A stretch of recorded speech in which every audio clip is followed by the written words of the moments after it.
হিন্দু মুসলিম দুই বন্ধুয়ে মিলি পালে কলগাছিয়ার উপহার কুপন খেলার প্রথম পুরস্কার 45 সিটযুক্ত আল্ট্রাবাস লক্ষিমপুরের সুরেশ গোস্বামী আর আনোয়ার হুসেন দুই বন্ধুয়ে মিলি কাটিছিল কলগাছিয়ার উপহার কুপন খেলার টিকট আর অনলাইন যোগে টিকট সংগ্রহ করেছিল আর সেই টিকটেতে কপাল ফুলিল দুই বন্ধুয়ে মিলি লাভ করলে কলগাছিয়ার উপহার কুপন খেলার প্রথম পুরস্কার টাটা আল্ট্রাবাস 45 সিটযুক্ত টাটা আল্ট্রাবাস আর এই টাটা আল্ট্রাবাস দেখাইছো দীঘল যথেষ্ট দীঘল এখন টাটা আল্ট্রাবাস দুই বন্ধুয়ে লাভ করেছে আর্থিক অবস্থা ইমান এটা ভাল নহয় আমি আশা কৰিছো যে এই বাছখন লাভ কৰাৰ পিছত আৰ্থিক অৱস্থা আগতকৈ নিশ্চয় সচ্ছল হ'ব প্ৰথমে আমি আপোনাৰ অনুভূতি জানিব বিচাৰিম এয়া হৈছে সেই লাকি নাম্বাৰ যেটো লাকি নাম্বাৰে কলগাছিয়াৰ প্ৰথম পুৰস্কাৰ টাটা আল্ট্ৰাবাস লাভ কৰিছে অনুভূতি জানিব বিচাৰিম প্ৰথমে আপোনাৰ মই পহিলা খেল সমিতি কৰ্মকৰ্তাক শুভেচ্ছা যাচিছোঁ আপোনালোকৰ কৃপাত মই এখন আল্ট্ৰাবাস পাইছোঁ মই আছিলোঁ এছ গোস্বামী টিকেটৰ অনাৰ তাৰপৰা এতিয়া মোৰ পৰিয়ালটো বৰ পিছপৰা পৰিয়ালত এখন আল্ট্ৰাবাস পাইছোঁ যাতে আপোনালোকে আশীৰ্বাদ কৰে এই বাছখনৰ জৰিয়তে মই কিবা এটা ভৱিষ্যতে উন্নতি কৰিব পাৰোঁ আপুনি বাছখন ল'বনে বাছখন ল'ম মই বাছখন ল'ম আপোনালোকৰ বন্ধুত্ব কিমান বছৰৰ পৰা বহুত আগৰ পৰা বন্ধুত্ব আমাৰ এতিয়া টিকেটটো মোৰ মোবাইলৰ পৰাই কাটি টিকেট আমি মানে ভাগ কৰি লৈছোঁ দুইজনে তাতে এতিয়া এই নাম্বাৰৰ টিকেটটোত এছ গোস্বামীৰ নামত লগাত মোৰ বন্ধু গোস্বামীলৈ শুভেচ্ছা থাকিল আৰু অনলাইনত মানুহে যেটো কয় যে টিকেট কাটি মানুহে ঠগন খায় তে সেই বস্তুটোত আমি ক'ব খোজো যে অনলাইনত টিকেট ক্ৰয় কৰি আমি ইয়াত আহি গম পাইছোঁ কণ্টেক্ট নাম্বাৰটোত যেটোত আমি টিকেট কাটিছিলোঁ হুদুৰ হুজাইৰ এজেণ্টৰ ওচৰত আছিল আজি আমাৰ 1% অসুবিধা নোহোৱাকৈ তেওঁলোকে আহি আমাক টিকট সমজাই দিয়ে আৰু আমাক পুৰস্কাৰসমূহ গতাই দিয়ে গতিকে অসমৰ ৰাইজক এইটো আমি গ্যাৰাণ্টিৰ সৈতে কম যে অনলাইনত টিকেট ক্ৰয় কৰিও যে এনেদৰে পুৰস্কাৰ লাভ কৰিব পাৰি এইটো প্ৰমাণিত হৈ গ'ল নিশ্চয় আৰু হুদুৰ হুজাইৰ পৰা আহিছে এখেতসকল হুদুৰ লক্ষিমপুৰৰ পৰা আহিছে হুদুৰ লক্ষিমপুৰৰ পৰা আহিছে আৰু আমিৰ ভাইৰ টিকটৰ পৰা প্ৰথম পুৰস্কাৰ টাটা আল্ট্ৰাবাস লাভ কৰিছে যেহেতু তেওঁলোকে অনলাইন মাধ্যমেৰে টিকট সংগ্ৰহ কৰিছিল আৰু আমিৰ ভাই হুজাইৰ পৰা কলগাছিয়াত আহি উপস্থিত হৈছে টিকটৰ হাৰ্ড কপি দিবলৈ আৰু হাৰ্ড কপি প্ৰদান কৰিলে কেনেকুৱা অনুভূতি হয় যেতিয়া আপোনাৰ টিকটৰ পৰা এনেকুৱা ফাৰ্ষ্ট প্ৰাইজ গৈছে মোৰ 5-7টা ল'ৰা আছে মইতো ইয়াত তেওঁলোকক থৈ মই গুচি গৈছোঁ আপোনাকৈ মই যেতিয়া গুৱাহাটী পালোঁ ৰেহান নামৰ ল'ৰা মোৰ ল'ৰা ফোন মাৰি মেনেজাৰ সি কৈছে দাদা মোৰ আমাৰ টিকটৰ আল্ট্ৰাবাস লাগি গ'ল তেতিয়া মই ভাবিছোঁ মোৰ লাগি গ'ল নেকি তেতিয়া মই ৰাতি 12টা বজাত ড্ৰাইভিং কৰি তেখেতলৈ ফোন মাৰিছিলোঁ আপোনালৈ বোলে দাদা আপুনি চিন্তা নকৰিব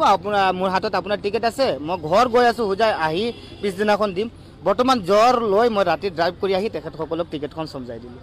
টিকেটখন সংগ্ৰহ কৰোঁতে কিবা অসুবিধাৰ সন্মুখীন হৈছে নাই অলপো অসুবিধা আমি পোৱা নাই কমিটিৰ তৰফৰ পৰা বা আমাৰ এজেণ্টৰ তৰফৰ পৰা অলপো অসুবিধা পোৱা নাই আৰু এতিয়া আহি আমি তেওঁলোকক যোগাযোগ কৰাত আমাৰ নথি পত্ৰৰ সৈতে আমাক আল্ট্ৰাবাসটো সমজাই দিছে আৰু যেহেতু তেওঁলোক দুজন বন্ধুয়ে মিলি টিকট ক্ৰয় কৰিছিল আৰু মোৰ বন্ধু ইয়াতে আছে মোৰ শৈশৱৰ বন্ধু আমি এটা তেওঁলোকৰ পৰা অলপ শিক্ষা ললোঁ দুই বন্ধু মানে এওঁৰ 50% কপাল এওঁৰ 50% কপাল মিলি 100% কপাল হৈছে আমি এটা বুদ্ধি কৰিলোঁ বন্ধু মই এই মুহূৰ্তত বুদ্ধি কৰিলোঁ যে তই আৰু মই মিলি টিকট ক্ৰয় কৰিম নেক্সট টাইম সেইটো কৰিব লাগিব যেহেতু ময়ো কাটিছোঁ নাপায় মইতো টমটম পালোঁ আপোনালোকে আমি ভাই কিন্তু বহিৰ পুৰস্কাৰ টমটম পাইছে ই ৰিক্সা পাইছে কি কৰিব এইটো মই দুই বন্ধুক গিফ্ট দিলোঁ আৰু আমি যেহেতু খেল পৰিচালনাৰ সৈতে জড়িত আমি খেলৰ কমিটিৰ সৈতে আমি দুজন জড়িত আমি খেলখন পৰিচালনা কৰিছিলোঁ আৰু প্ৰথম অৱস্থায় বহুতে মানুহে আমাক সমালোচনা কৰিছিল যে তেওঁলোকে খেলখন চলাব নোৱাৰিব পুৰস্কাৰসমূহ সৰু ল'ৰা পুৰস্কাৰসমূহ বিতৰণ নকৰিব তেওঁলোকে গৰু পিটন খাব পইচা মাৰি খাব আজিৰ দিনত আমি তেতিয়া চেলেঞ্জ কৰি কৈছিলোঁ আমি দুই বন্ধুৱে ৰাজহুৱা জীৱন ত্যাগ কৰিম আজি আপোনালোকে কৰক এতিয়া ৰাজহুৱা জীৱন ত্যাগ যিসকলে ভাবিছিলে বা চিন্তা কৰিছিলে আৰু ইয়াতে এই খেলৰ মুখ্য আকৰ্ষণ আছিলে আমাৰ ডিম্পু বৰুৱাই আহি এই খেলখন শুভ উদ্বোধন কৰি গৈছিলে আৰু সেইটো চাই সামাজিক মাধ্যমত যেহেতু মোৰ বন্ধু মমিনুল ইছলাম সামাজিক মাধ্যমত ভিডিঅ' বনায় বা এংকৰ হয় বহুত ভাল এংকৰিং কৰে আৰু মই যেহেতু এজন কণ্টেণ্ট ক্ৰিয়েটৰ হিচাপত মানুহৰ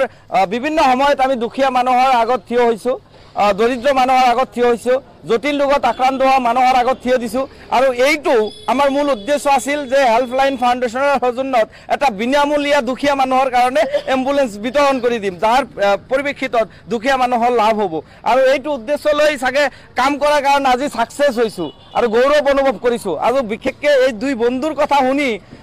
আমি মানে অলপ আৱেগিক হৈছোঁ। এইকাৰণে আৱেগিক হৈছোঁ, বন্ধু হ'লে এনেকুৱা বন্ধু হ'ব লাগে। আমি বিভিন্ন সময়ত ধৰ্ম লৈ ৰাজনীতি কৰোঁ, ধৰ্ম লৈ আমি কথা কওঁ, কিন্তু এইটো কিমান কি ধৰ্মত আছে, ধৰ্মৰ কোনো কথাই নাই। এছ গোস্বামী আৰু আনোৱাৰ, আপোনালোকে এটাবাৰ চিন্তা কৰক যে জাতিৰ লগত মিল নাই, কিন্তু ধৰ্মৰ লগত মিল নাই, কিন্তু মানুহ হিচাপে তেওঁলোকৰ কথা। আচ্ছা, আপুনি যে বেলেগ ধৰ্মৰ মানুহ, আপুনি যে এই মুছলমান ধৰ্মৰ বহুতে আমাক গালি গালাজ পাৰি থাকে বহুত সময়ত, আপুনি কেতিয়াবা বিপদৰ সন্মুখীন হোৱা নাই 10 বছৰত? নাই, হোৱা নাই। কিয় হোৱা নাই?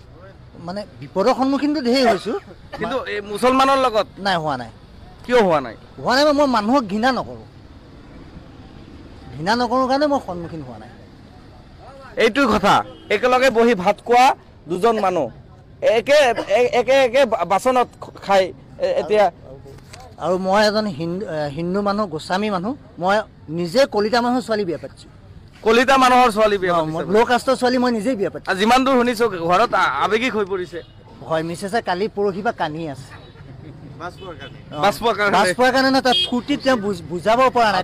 কাৰণ মোৰ থাকিবলৈ এখন ঘৰ নাই, মই ভাড়া ঘৰত আছিলোঁ।